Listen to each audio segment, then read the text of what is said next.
You will hear a woman phoning about the shared house she is going to move into. First, you have some time to look at questions 1 to 7.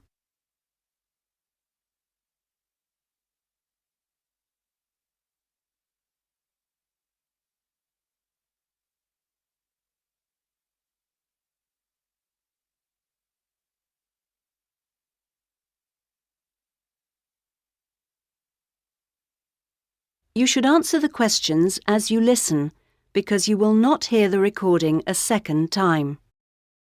Listen carefully to the first part of the conversation and answer questions 1 to 7. Hello? Hello, this is Hilary. I'm calling about the house. I'm moving in next week. Oh, yes, Hilary. This is Judith. I met you when you came to look at the house. Yes, I just had a few more questions I wanted to ask. Of course. Well, first, about the rent. I realise I didn't check what it included. Yes, that's important. It includes most things. We don't have to pay extra for heating, for example, just for the telephone, which is fair enough, I suppose. Local taxes are part of the rent, so that's not a worry. That's fine.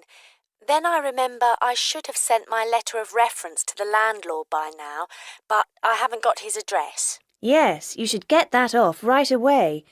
Address it to Mr. Crawley. He's at 14 King Street. Is that in Exford? Yes. And then you'll need to put the postcode, of course. It's AP12 7QT. Got that, thanks. I also realise I don't know exactly what the house has in the way of equipment. Is there a microwave, for example? There isn't. None of us feels the need. Oh, fine. I'm sure I can do without one too. What about a hairdryer? Maybe you should bring one, if you need one. I'll buy one, yes. And TV? Oh, yes. We've got 2, in fact. Was there anything else? I just wondered if there were any rules. Not really. We share the cleaning, things like that. We do have to be careful about loud music. Yes. So we've agreed that there shouldn't be any loud music after 9, and that we don't play music at all in the living room after 10. Up to 11 in your own room's okay, as long as it's not too noisy. That sounds good. And is there somewhere safe I can keep my bike? That's difficult. To be honest, lots do get stolen round here. We haven't got a garage, so we tend to park ours in the garden so that they're hidden from the street. OK. Now, I hope you like cooking. Yes, I do. Do you all have shared meals? Not very often, actually. But when the weather's good in the summer, we like to have a barbecue together, which we do each Wednesday. We tend to go out at weekends. Sounds fun. Before you hear the rest of the conversation, you have some time to look at questions 8 to 10.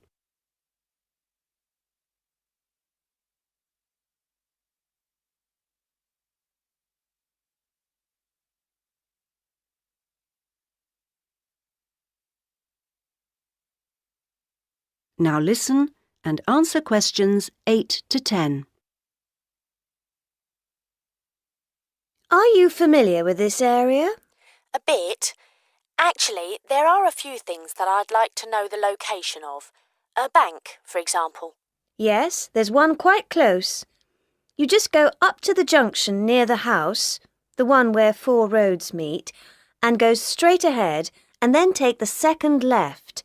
It's a little way down there on the left-hand side. That's convenient. Another thing is that I'd like to check my emails quite often. I was wondering how far away an internet cafe was. Well, there are a couple actually, but one's much cheaper than the other. The one I use is very handy. You just go up to the big junction and then, well, I go straight ahead and then turn right so that it's on the right-hand side. Fine. And one last thing. Uh-huh. I need to go to the post office quite often. I'm hoping there's one quite close to the house. You're in luck. You'd walk up to the big junction and then, if you want a nice route, take the street that's slightly to the right. Then you'd want the second left, and you'd find it on the right side of the street. Well, it all sounds great. So, we'll see you in a couple of days' time? Yes. OK. Bye. Bye.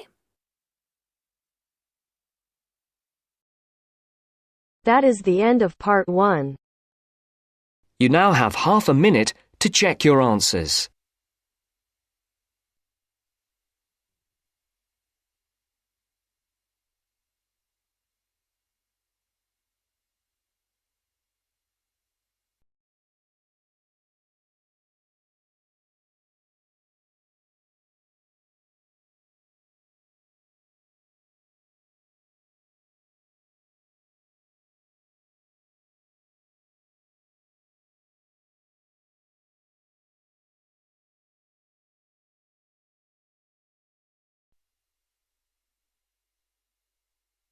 Now turns to part 2. Part 2. You will hear a tour guide welcoming a group of visitors to the British Library and telling them about the library and what they will see there. First, you have some time to look at questions 11 to 15.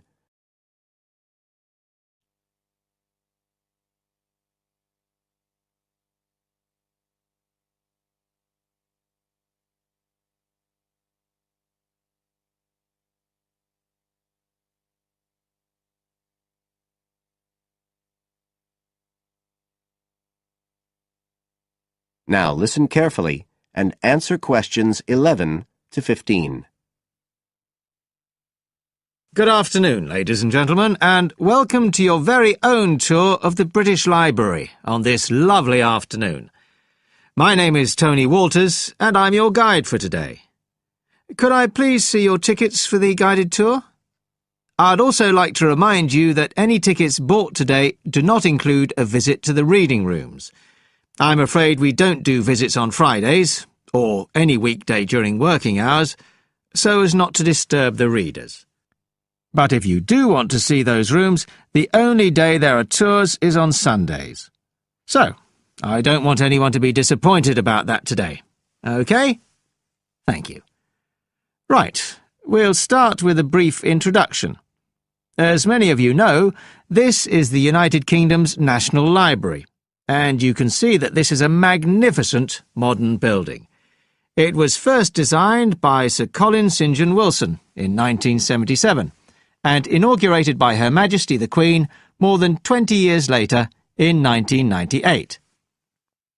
As you can see, the size is immense, and the basements alone have 300 kilometres of shelving, and that's enough to hold about 12 million books. The total floor space here is 100,000 square metres, and, as I'll show you, the library houses a huge range of facilities and exhibition spaces. And it has 1,000 staff members based here in the building. So, you can appreciate the scale of our operation. In fact, this was the biggest publicly funded building constructed in the United Kingdom last century.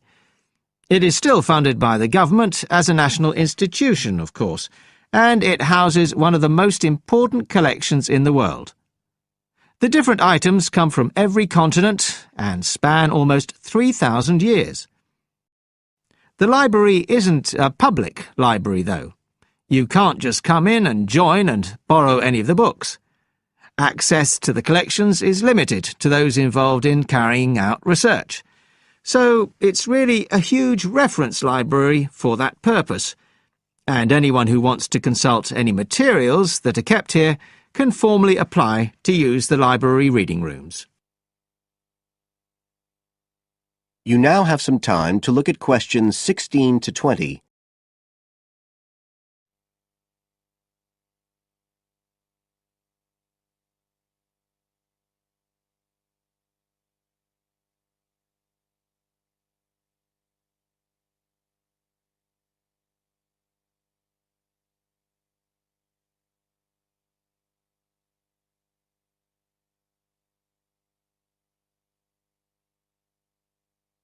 Now listen and answer questions 16 to 20.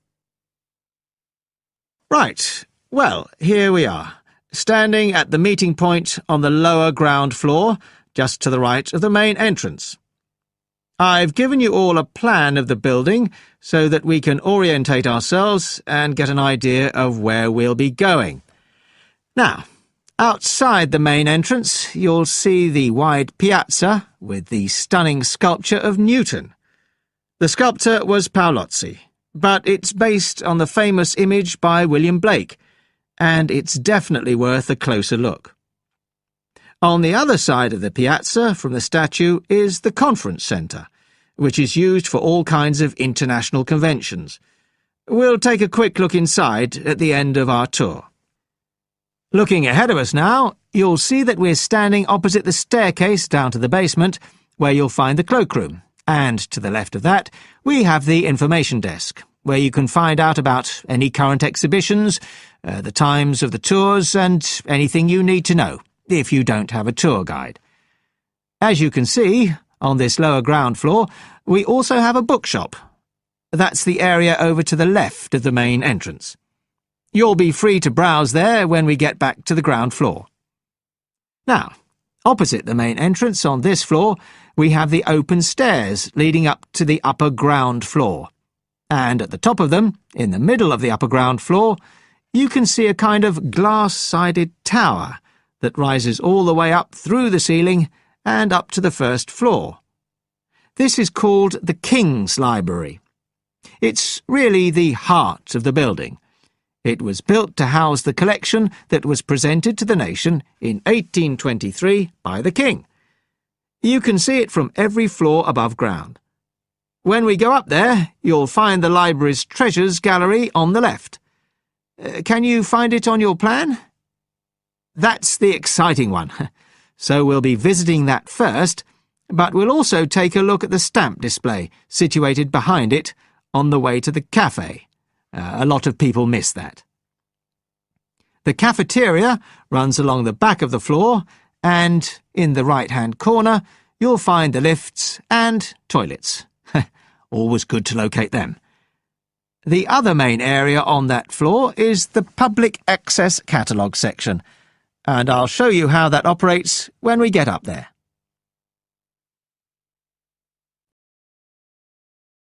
That is the end of part 2. You now have half a minute to check your answers.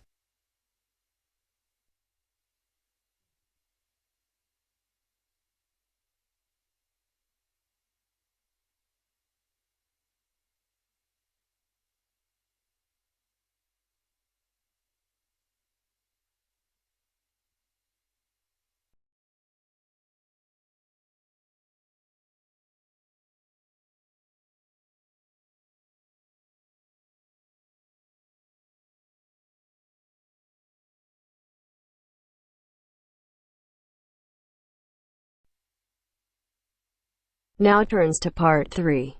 Part 3. You will now listen to a talk on bicycles. First, you have some time to look at questions 21 to 25.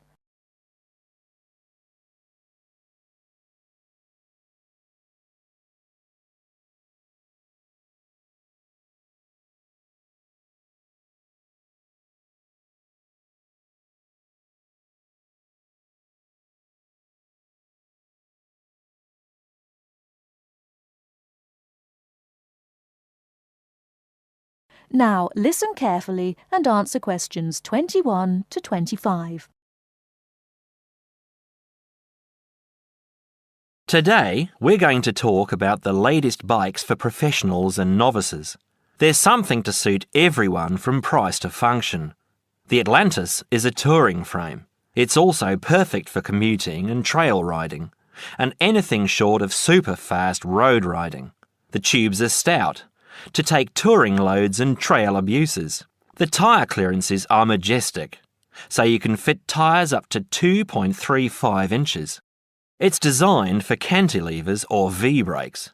If you have to limit yourself to just one bike and you want to be able to ride just about anywhere, this is the bike to be on. It is our most popular model for just that reason, and there isn't an unhappy Atlantis owner in the land. The Rambouillet, our all-around road bike, is available either as a frame with fork and headset for $1,400 or as a complete bike for $2,300. Compared to the Atlantis, it is a lighter frame, not intended for loaded touring or rough trail riding. As a road bike, it has side pull brakes. The Quick Beam is our version of the single-speed bike. We've done it a little better though. The crankset has a 42-34 combination, running an 18-toothed freewheel cog in the rear. And the rear hub is threaded opposite the drive side, so you can install a fixed cog of your own choice. In essence, you can have 4 speeds on the Quick Beam if you choose. The Quick Beam is available as a frame with fork and headset for $900 or as a complete bike for $1,300. This is a rugged, versatile bike that you can ride on the road as well as on rough trail. Before you hear the rest of the talk, you have some time to look at questions 26 to 30.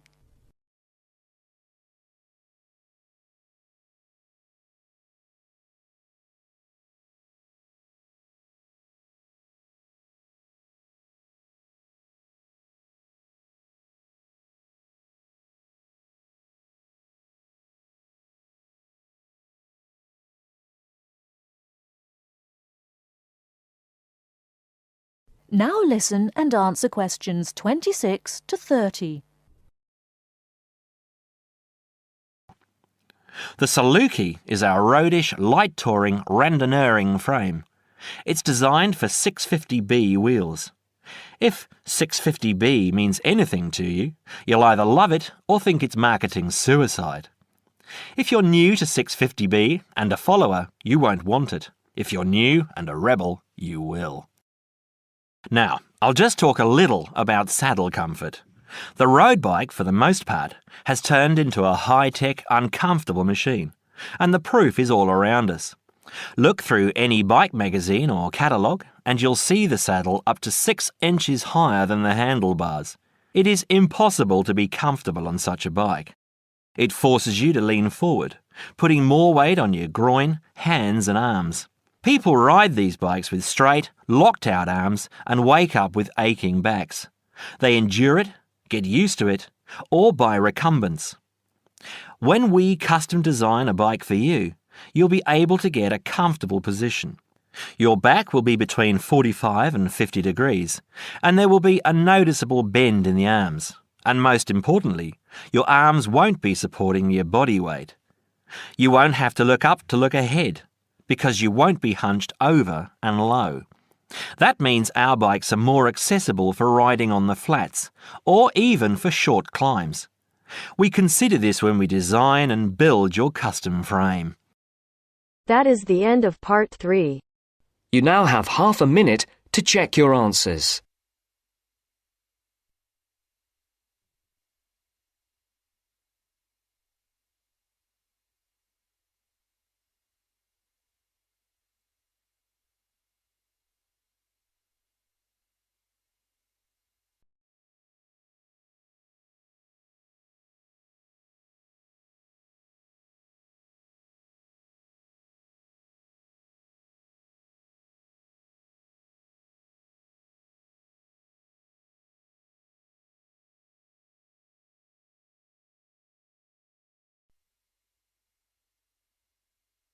Now turns to part 4.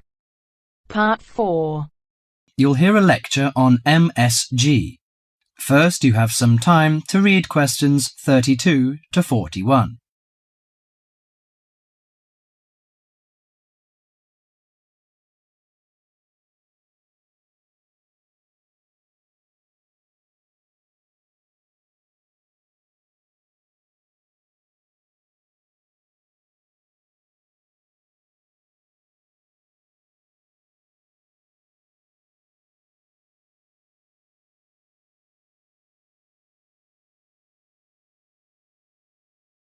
Now listen to the conversation and answer questions 32 to 41.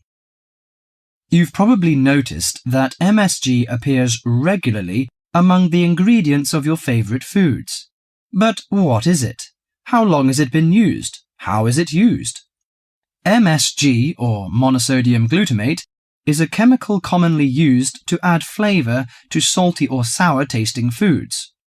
The average person knows almost nothing about it, but today MSG is found in everything from potato chips to soup. Its principal component is an amino acid called glutamic acid or glutamate. It was identified by Professor Kikuné Ikeda in 1908, but Eastern cooks have been using glutamate-rich seaweed as flavouring for more than 1,200 years. Glutamate is found in two forms: bound glutamate, which is linked to other amino acids forming a protein molecule, and free glutamate, that has no link to protein. Only free glutamate is effective in enhancing the flavour of food. Foods often used for their flavouring qualities, such as tomatoes and mushrooms, have high levels of naturally occurring free glutamate. MSG is usually produced through fermentation of corn, sugar beets, or sugar cane. The finished product is a pure white crystal, which dissolves easily and blends well in many foods. Monosodium glutamate enhances the basic flavour of many foods. New studies also show that MSG elicits a unique taste that is known as umami in Japan and often described by Americans as a savoury, broth-like or meaty taste. Umami may be the fifth basic taste, beyond salty, sweet, sour and bitter. As an integral part of cuisines around the world, this savoury taste is common to the bouillons of Europe, the oyster sauce of China, the soy and fish sauces of Southeast Asia, the pizza of Italy, and the chowders and stews of America. MSG helps bring out the best natural flavours in a variety of foods such as meat, poultry, seafood, and vegetables. While MSG harmonises well with salty and sour tastes, it contributes little or nothing to sweet or bitter foods. Results of taste panel studies indicate that a level of 0.1 to 0.8% MSG by weight in food provides optimum enhancement of the food's natural flavour. This is within the range of glutamate that naturally occurs in foods. Approximately 1/2 teaspoon of MSG is an effective amount to enhance the flavour of a pound of meat or 4 to 6 servings of vegetables or soup. MSG is a self-limiting substance. Once the proper amount is used, adding more contributes little to food flavour. Overuse of MSG, as with many other seasonings and spices, may cause some foods to have an undesirable taste. There is simply no substitute for wholesome, quality food and good cooking techniques. MSG makes good quality food taste better, but will not improve the flavour of poor quality food. Disturbingly, scientists have known since the 1960s that MSG kills brain cells in young animals. Further research suggested that MSG may also be responsible for ailments ranging from skin rashes to irregular heartbeat and depression. Reports vary on just what percentage of the population is sensitive to MSG. One researcher put the figure as high as 30%. But food industry-sponsored studies have suggested it as low as 1 to 2%. Baby food manufacturers agreed to take MSG out of their products in the 1970s, but it is still widely used in other foods. This is because MSG is an economical way of stimulating great taste. If you're making a chicken stew but can't afford a whole chicken, why not use a little chicken and a lot of MSG? Consumer groups in the USA campaign regularly against its use, but for many of us, MSG will continue to be a part of everyday life. Food, it seems, will always be a matter of personal taste. That is the end of part 4. You now have half a minute to check your answers.